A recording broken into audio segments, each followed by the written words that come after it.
Influencers are expensive, and yes, they are. Someone that has a massive, massive audience like that is going to be expensive, and they should be. They should be compensated for having a massive audience.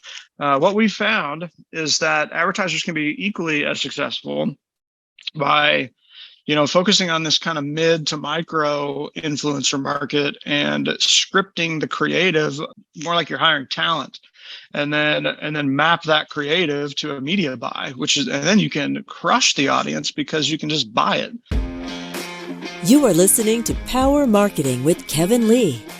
Kevin and his agency Did It have helped thousands of businesses win through superior marketing, as have his books, articles, speaking engagements, and the eMarketing Association Power Marketing podcasts.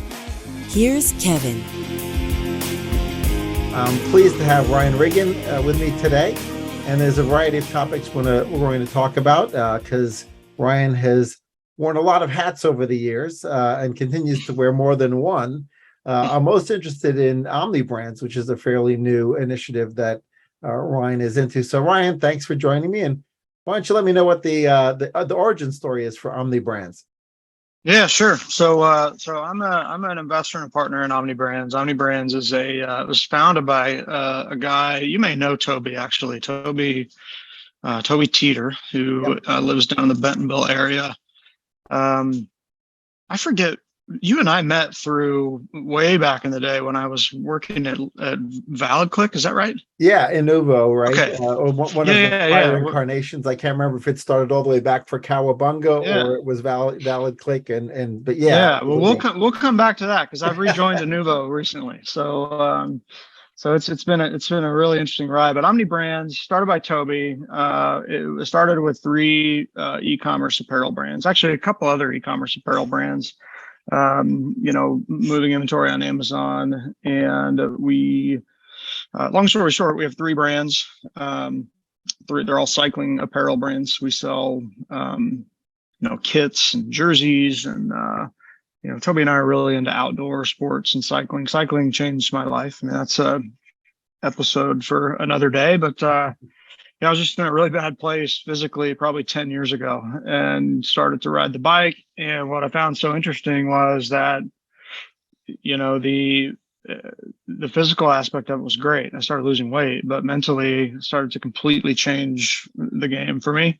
So I owe a lot to cycling. The cycling community, particularly in Kansas City, is amazing, but just with a lot of super dedicated nonprofits. Leadership here is really into having a cycling friendly city and understand that cycling, the impact that bikes in general have on a community is way bigger than most people realize. So I've always felt that way. Toby, similar situation. He lives down in Bentonville, Arkansas, which if you haven't been lately, you got to go. Bentonville's where it's at. It is really, really interesting right now with Walmart there. There's a lot of interesting tech innovation happening in Bentonville. Toby's full-time job is in Bentonville, where he runs a project called the Collaborative. And it is I'll defer to him on the details, but it is a nonprofit funded, in large part, I think, by the Waltons. It's part of the University of Arkansas. And the whole goal is to bring outdoor tech related startups to the area. Super cool. Cool. Well, I'll certainly catch up with him independently on that. You should. He would be a great interview, man. He's involved in some really interesting stuff. But so he started Omnibrands. I made an investment in Omnibrands a year and a half, maybe 2 years ago. It's a really interesting business for a number of reasons. One, we have the brands. We have our own e-commerce brands. They are all 3 of them are omnichannel. We have 3 brands. They serve different niches, but it's all the same, kind of ethos. It's a cycling apparel brand. We have urbancycling.com, ozarkcycling.com, and a brand called KonaTriApparel.com. All 3 Shopify brands, all 3 sell on Amazon. So as you can imagine, we run Facebook ads, we run Google Shopping, we have a, Klaviyo email stack for every single one of them. It's a lot to piece it all together. And it's funny, I never really appreciated how important the sort of broader omni-channel zoom out look of e-commerce or just marketing in general is. I came up as a, prove a channel, scale a channel guy. And, it's just different now. You got to kind of zoom out. And especially, I mean, we're spending $1 million, a month. I'm not saying that's what we're spending, but we're because we're not. But our clients do. So, I spend a lot of time running media campaigns for other brands. And if you're spending that kind of money, looking at one channel is doing yourself a disservice. And so, anyway, Omnibrands, really cool company. I'm not involved in the business day to day operationally. I kind of keep my eye on the ad accounts, and I'm really into the business as a whole, just because of my passion for the outdoors and bikes and whatnot. But my full-time gig is I recently rejoined Inuvo. And that's been super fun, man. It's been really interesting to get back with the crew. Rich Howe, CEO, I kept in touch with him over the years. And, you may know Jeremy Chrysler, who has been at that business for a long, long time. There's the management team there is amazing. They acquired and built some super interesting technology, particularly a piece of tech called IntentKey that, in short, is AI that solves for the cookie going away. Is kind of the shortest way to put it. Cookies are gonna go away. Users are already saying that we want to do this a different way. The industry is starting to adapt, and this technology that we have addresses it. It allows for brands to sort of get an omni-channel look at what's going on their campaigns and their media spend, and then we use the insights that this AI finds to develop patterns to structure media mix modeling and leverage that to build. To partner with creative agencies and, make dynamic, smart creatives and pair those with really aggressive, media buys. Yeah, and I would agree with your earlier point, and it seems to dovetail in with your current initiatives on Inuvo, which is that there's interaction effects between different media channels that, unless you're looking at them in holistically, you're going to miss it. Right. Yeah, for sure. You won't be able to scale your channels if you're looking at them all in a silo, because you won't understand those interaction effects. And so whether you call it media mix modeling or A/B testing or an econometric marketing mix model that even takes earned media into account, all that stuff is particularly important. It's more difficult when the media spend is low, because you get the noise gets lost, the data gets lost in the noise. But once you start getting up into those 500,000 plus media spends, it starts to get easier to tease out the differences. And an AI can obviously do that effectively.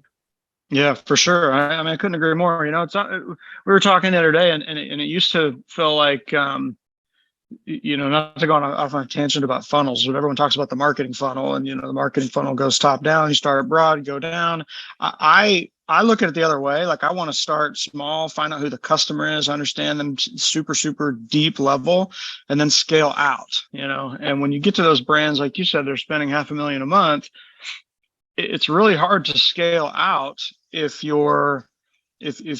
all of your attention is focused on your conversion channels, so if you're spending all your time looking at, say like Google Shopping, like I think most e-commerce brands are really sophisticated about this, but, one that maybe is, not understanding why they can't scale. A lot of places, a lot of them could, would look in their Google Shopping campaigns and say, oh, we crush it in Google Shopping. We can't make programmatic work. Well, the reality is programmatic is going to fuel Google Shopping, and you can't look at them one-to-one. The Amazon is the other one. We sell a lot on Amazon, and I can tell you for sure that there's a major correlation between brand, top of funnel, even mid funnel campaigns on what's going on Amazon, branded and non-branded search. So, the trick is finding the insights now. This iOS thing really hit a lot of people right in the face, myself included. I mean, we had, we had a tricky year just because, it's harder to advertise. Fortunately, Inuvo, has a solution that we're deploying on our own brands, and it's working. And so that's kind of where I'm headed. I feel like there's an opportunity to solve a big problem that this industry's, bracing for right now. Yeah, certainly. Again, the bigger brands will have the advantages of it'll be easier for them to run the A/B tests, or the more sophisticated media mix models. The medium to smaller brands are going to have a little bit more of a challenge. But the reality is that there was marketing before there was one-to-one marketing, right? So if you can figure out how to find the right people and get them the right message at the right time, right, that's really key. And It's to interesting. your earlier point about creative, right? Creative is a part of that, right? So you can't solve for it without creative in the mix either. 100%. Yeah, 100%. I mean, I posted something on my LinkedIn. I think it was Saturday or Sunday, and I was on one of my favorite e-com websites, and I was actually a repeat purchase. So there's watch here. It's a movement watch, and won't get into details. You can read the post, but like, everybody asked me about this watch, and it's not expensive. It's just a decent little watch. But I went to buy a replacement band, and I got the post-purchase funnel thing, or the post-purchase survey. It was like, how did you hear about us? And I thought to myself, man, we're back where we started. It's like 1992 again. But in reality, whoever's running marketing a movement knows what they're doing, because if you go back 5 years, that brand had it figured out. Like, they're doing everything: podcasts, email, search, content, influencer. That's a really well-oiled marketing machine. So they're using the data, and they probably have really smart people working there that are looking at it in context. But if you just took that survey data and I checked, like, Facebook was my ad source. Well, in reality, I was a referral from a friend, and I clicked on an email and then went to Google and did branded search. Yeah. Well, certainly the smart marketers are realizing that the survey data is just one set of touch points, right, that they can look at to understand what was in your mind when you answered the question, right, which is still interesting to know. The creative is the big piece too. I mean, it took me so long to realize it. And I ran an agency for 8 years, and sold it in October, called Measure Media. And we were an analytics firm. I mean, we were super focused on metrics, the math side of the business, the testing, A/B testing, conversion rate optimization. But if you don't have good creative and it doesn't map to the user, then you can move the needle a lot more if you focus on that. And that's why, our focus is to find creative agencies that make amazing creative and understand how to do it for these channels. Yeah, it was one of the reasons we bought 3 creative shops, as did it made its transition from a SaaS company into an agency, because we had the unfortunate luck of being in a SaaS category of PPC bid management that had a competitor that priced below cost. And so we decided we didn't want to be in that business anymore. For sure. But the interesting thing in the areas of creative is the more traditional creative shops and sometimes the brand managers are very possessive about their creative. And I think part of the fun of the influencer marketing category is whether you're talking about micro influencers, which might just be customers, all the way up to mega influencers. When you empower them to make creative, they may come up with stuff that you would have never come up with on your own, right? And so, oh my gosh, that is just so much fun. And I think that the agencies that still have a command and control mentality around creative, and the brands that have a command and control mentality around creative, are actually missing out, right? Because they're not empowering the influencers and their passionate customers to co-create with them. I mean, I couldn't agree more. I made an investment this year and partnered with this woman, Mara Olney, on a creator economy startup. She herself, she'd be a great interviewer. She's the brains of that operation, but she is herself a creator influencer and understands what it feels like to make content. And she's really knowledgeable about it. But what her and I have learned together is that exactly what you just said, that creators make really good content, and they also can make really good ads. We're starting to experiment with creator collabs. I mean, creator collabs on, TikTok and Reels and whatnot is not a new thing. People have been doing that for a long time. Starting to see that go up market a little bit into streaming connected TV. It's early, but I've started to see ads, on the big screen that are creator collabs.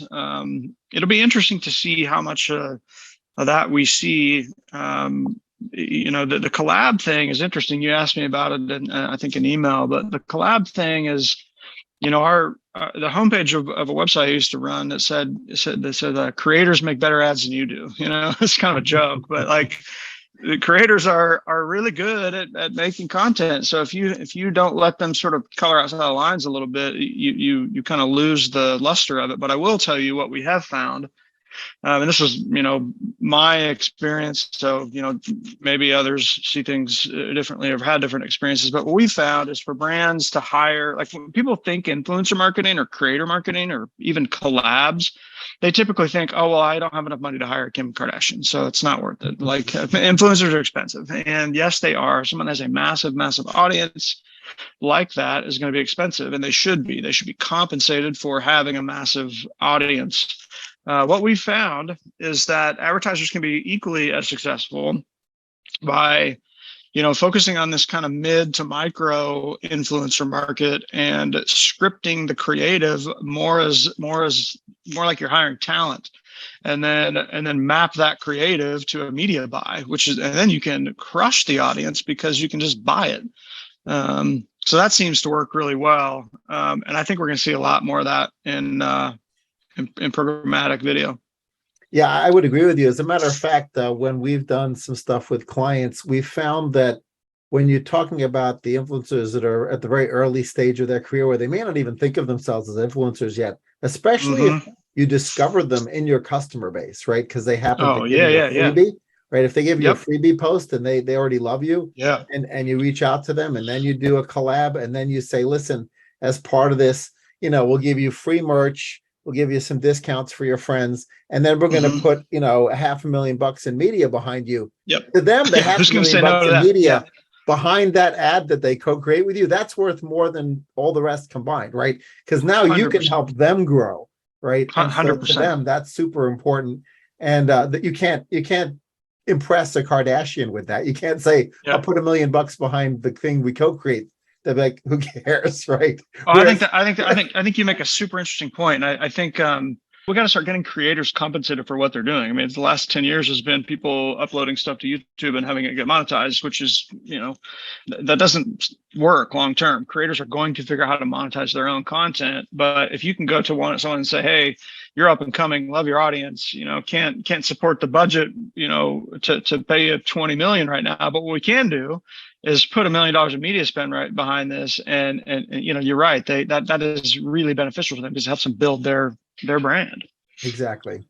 So, I mean, really, there are lots of different buckets of influencers, right? Some of them bring their creativity to the table. Others bring their audience to the table, and some bring both to the table, right? And to your point, they should be compensated for what they bring to the table, right? So there's 100%. There's a diversity of different kinds of deals that you can do, right? And as long as people come to the table not wanting to take advantage of the other side, but rather try to figure out a way to have a rising tide and all boats float higher, I think that's really the key.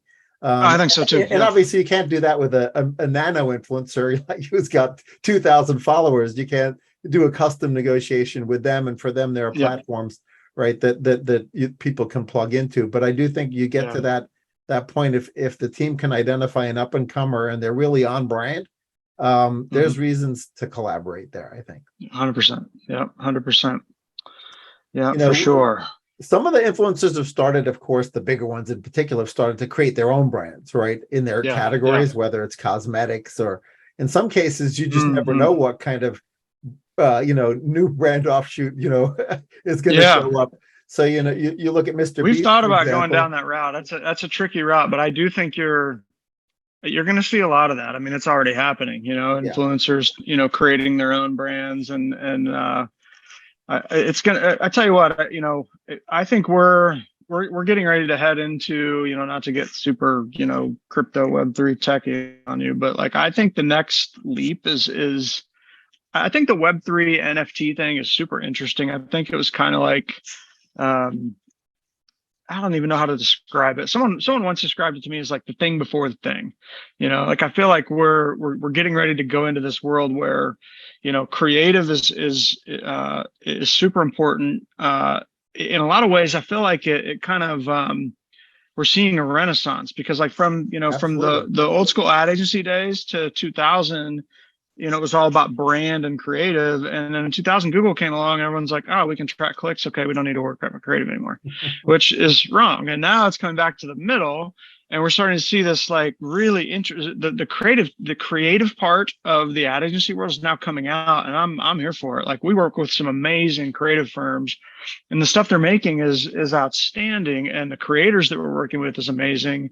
And I'm excited to I come from the media side, and I'm excited to be part of that, because like there's this renaissance happening and advertising. You throw tech into it, and with blockchain, it gets super interesting. Yeah, I think the other area where I think creative is fascinating in the current media landscape is as more and more media is auctioned off in real time. Your ability to afford that media is directly correlated to the quality of the message. Does it break through? And it's also relates to what the customer's experience is once they choose to engage. Like, what's the landing page, and is that good? And is the offer good there? So if you fail to execute at any one of those points, you're not going to be able to afford the media, right? You're going to pay more in media. Yeah. 100%. Yeah. So it has to be good. Yeah. Yeah. It has to be good. Well, I think, and it has to be, that's the first interaction someone has with the brand. So it's super important. And then, we're kind of getting back to the middle, where it used to be that it was all creative, and then it's all, PPC. And now we're coming back to the middle. And I think it's great. I can't wait to see, the business models that it opens up. It's going to be wild. So, you started off, if I remember correctly, trained as a journalist, right? So you started off on the earned media side, right? I did. And now you spent a ton of time on the paid media side in a variety of different roles. But yet marketers who are going to be making their budget allocations for next year, they need to think about the full continuum from earned media through paid media, with sort of influencers sort of sitting sometimes in the middle, because you sometimes can't tell the difference between some of them. But, how should they think through the earned media side? Because that's a lot tougher, right? I mean, ability to experiment on the paid media side, you have a lot of, you can do rigorous experimentation with a paid media mix model. When you get into marketing mix models where the earned media is in there, it's really tough to know. Because the board or the CEO is asking, like, what's the ROI going to be on my SEO, on my content marketing, on my digital PR, on my PR? Yeah, that's a tricky question. I mean, that's a hard one. I'm a big believer in, we could do a whole podcast episode on this. I'm a big believer in, if you keep it simple and create content about the problem that your customers have, then you're going to win. And I think that I'm super guilty of this too, that I've spent a lot of time in this, I've been in this like tech internet space since about 2001. So I spent 20 years in it, and on the agency side, on the brand side, and like you said, my background is in journalism. What I think, if you keep it simple and focus on creating content that addresses the problem, then you're going to win. But it's really easy to overthink it. It's really easy to like, okay, we're going to do content marketing. Well, what does that mean? We're going to have a blog, we're going to have a podcast, we're going to have a YouTube channel. Before you know, it's like, oh shit, we can't do like all of the things. So we just won't do any of it, and there's a great book out there. And I don't know if this directly answers your question, but there's this book called They Ask You Answer. And it's about this guy that creates, I think it's a pool installation company, if I'm not mistaken. And, he was really struggling with digital and online marketing. And he went and decided that the way that he was going to attack his strategy was to create content about like the top 20 questions people have when they put in a pool. Like, do I do it in the summer or winter? Ceramic or whatever else you make a pool with. I don't know. 15, 20 questions. And then he blew up on YouTube. He went and answered all the questions on YouTube and wrote this book. Like, to me, that's the simplest possible way to do content marketing, is answer customer problems. at the bottom of the funnel. And then I've been saying this thing lately that, like, I don't know if it's me or if I read it somewhere, but like, I feel like the content is the ads. Like if you just make content, then you can flip that content into ads and use it however you want. Like I'm a big believer of making content the core of a marketing program, and then taking the content that you're making anyways and turn that into ads. Like Yeah. it should be part of your ethos. Yeah, I'm a firm believer in that as well. I think, content is the engine that drives everything forward. And to your earlier point, the way I like to think about it is, if you understand the marginal impact of everything you're doing on the paid side, earned media is of course more difficult, but if you understand the marginal impact, taking into effect the interaction effects, then you always know where to put your next dollar, right? And so you can you can create lots of the content about how to do things. Some of those that do so well, you actually choose to put money behind them. You turn them into ads. Yeah. Another thing that's sort of a little bit back to the future that I'm starting to see now is sort of like, if you're in a category where, you sort of run out of the stories to tell, whether that's pool and pool installation, or categories which might not be so interesting in and of themselves. Yeah. I mean, eventually you run out of B-roll, even in the factory, right, to talk about. Yeah. And so at that point, I sort of see a little bit of a back to the future, in that the way we thought about advertising, when we were kids, was we knew that the soap operas were named soap operas because they were sponsored by soap companies, and they were sponsored by soap companies because of the people who watched that kind of content, right? And you to some extent get the kind of situation where you have sponsorship models where whether it's Red Bull sponsoring a guy doing some Daredevil stuff, like the Daredevil stuff isn't about Red Bull, right? It's just a sponsorship. Or you sort of think about sponsorship of race cars, or you start to think about all the other things that you can do, where people sort of realize, like, oh, this thing I'm watching wouldn't be possible if it weren't for that brand, right? And if you layer that onto sort of the continuum from the influencer into Hollywood and sports, right? And if you empower those people to tell their stories, even if the story isn't about your brand, if the consumer knows that story wouldn't have been told without your brand, you get the halo effect of that. Oh, I think you're hitting. I mean, I could not agree more. I think it's that F1 series on Netflix is the best example of content marketing of all time. I think, like, that's amazing. I don't know. I think you're 100% right. Something else that we're seeing, what's interesting, is with the Inuvo, we have this product called Intent Key, and without getting too far into the weeds, what it does is it can find creative patterns. So it can help you find other types of ads to make.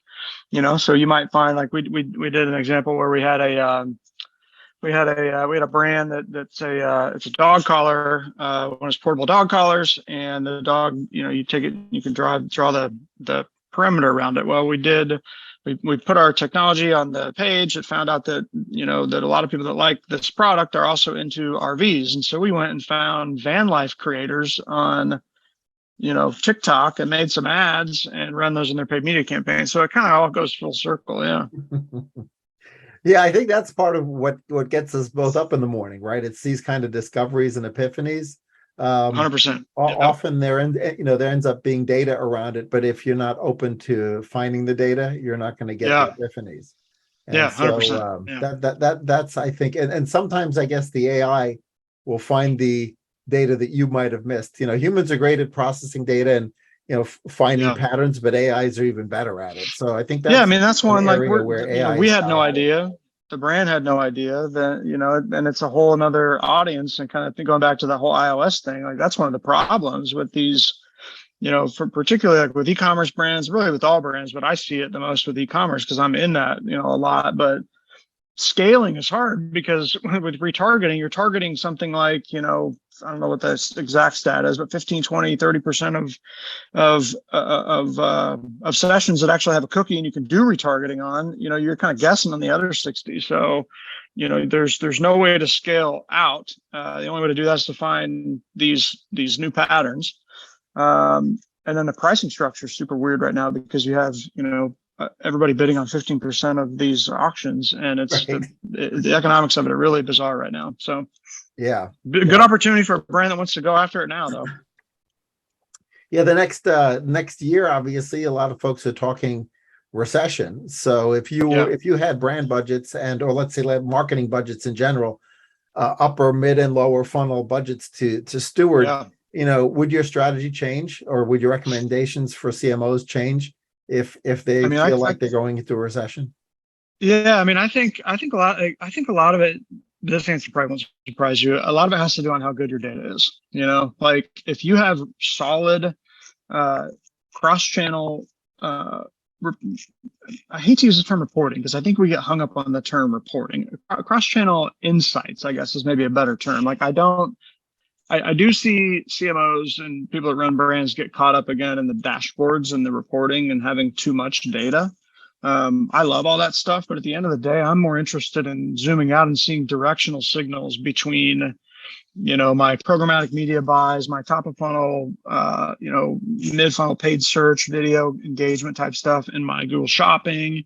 So if you have good data and if you can see things through that kind of a lens, I think there's a massive opportunity right now for brands that want to scale and do it fast this year, because not everyone's going to be doing it. There's going to be a lot of people battening down the hatches. And if you want to go for it now, you have good data. I think right now, CTV video programmatic for e-commerce brands that can see the full picture is a huge, huge opportunity, because there's going to be a ton of brands that got lazy for the last 7-8 years and decided, that was fun, I'm out. And now the big brands can come in. The ones that have the foundation and can scale, those are the ones that are going to win. Yeah, it's interesting you mentioned CTV just now, because while we're losing some precision in targeting in the open web due to the deprecation of the cookie and the changes in iOS with regards to closing loop, either from a targeting perspective or from a measurement perspective. CTV, a lot of the shrink wraps that people agreed to with their cable boxes still allow for household level targeting at the very least. And that's still a huge advantage over just general random person on the street is household level CTV targeting. Oddly enough, another area where that level of targeting and precision is even better is in direct mail. And I ended up did it into the direct mail business, mostly from the perspective of layering in some tech, right, that would allow us to do some fun stuff in the direct mail. That's that's another reason why I came back to Inuvo. I mean, I am, Rich Howe, was a CMO at Axiom, so he knows the data direct mail business well. And Charles Morgan is on the board. So, I think between all of those things, I think we're really positioned to do some interesting stuff. I'm pumped, man. I'm excited about it. Cool. I look forward to watching your continued evolution now back under the Inuvo umbrella. It's a little like Back to the Future for you as well. That's right. But I will absolutely be watching that, and it was great catching up. Thanks so much for joining me. Yeah, you too, man. Next time I'm in New York, we'll get together. Hope to see you. Absolutely. Kevin Lee's Power Marketing is available on all your favorite podcast networks. Kevin loves helping businesses excel at marketing. Having marketing challenges? Just like Santa in The Miracle on 34th Street, if Kevin can't help you, he'll know someone who can. Find him on LinkedIn, subscribe, or follow.